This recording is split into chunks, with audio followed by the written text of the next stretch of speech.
তিনজন coach shortlisted থাকলেও ইস্টবেঙ্গলের প্রথম পছন্দ অ্যান্টোনিও লোপেস হাভাস। কিন্তু কোন জায়গায় এখনও পর্যন্ত আটকে চূড়ান্ত সিদ্ধান্ত? বিস্তারিত জানুন এই ভিডিওতে। काटू क्या अभी काटू? आप नहीं नहीं रुक जाओ।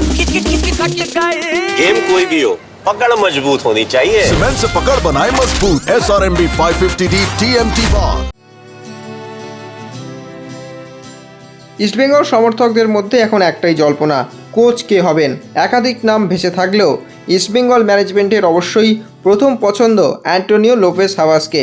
তবে তিনজন কোচ শেষ পর্যন্ত শর্টলিস্টে রয়েছেন।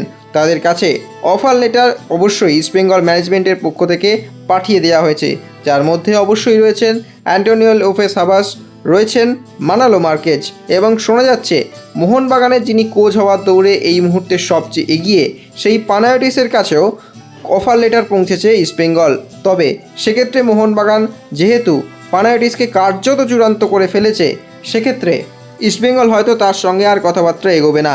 যদিও পর্যন্ত মোহনবাগানের তরফেও কোনো সরকারি ঘোষণা এখনও পর্যন্ত করা হয়নি।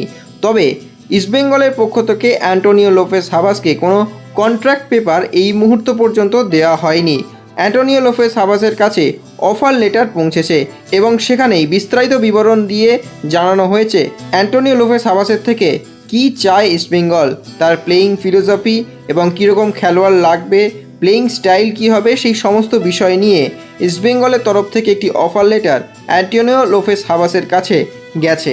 তবে খবর অনুযায়ী একাধিক নাম ভেসে থাকলেও ইস্টবেঙ্গলের বিদেশি চয়নের ক্ষেত্রে ইস্টবেঙ্গলের কোচ যিনি হবেন তার চূড়ান্তই সিদ্ধান্ত বলে মনে করছে ইস্টবেঙ্গল ম্যানেজমেন্ট। তাই খুব একটা তাড়াহুড়ো তারা করতে নারাজ।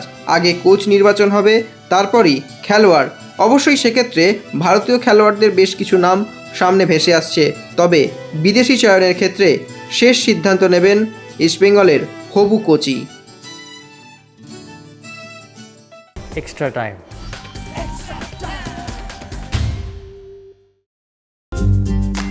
লেটেস্ট নিউজ আর এক্সক্লুসিভ ভিডিওর সঙ্গে আপডেট থাকতে এখনই সাবস্ক্রাইব করুন আমাদের ইউটিউব চ্যানেল। বেল আইকনে ক্লিক করতে ভুলবেন না যেন।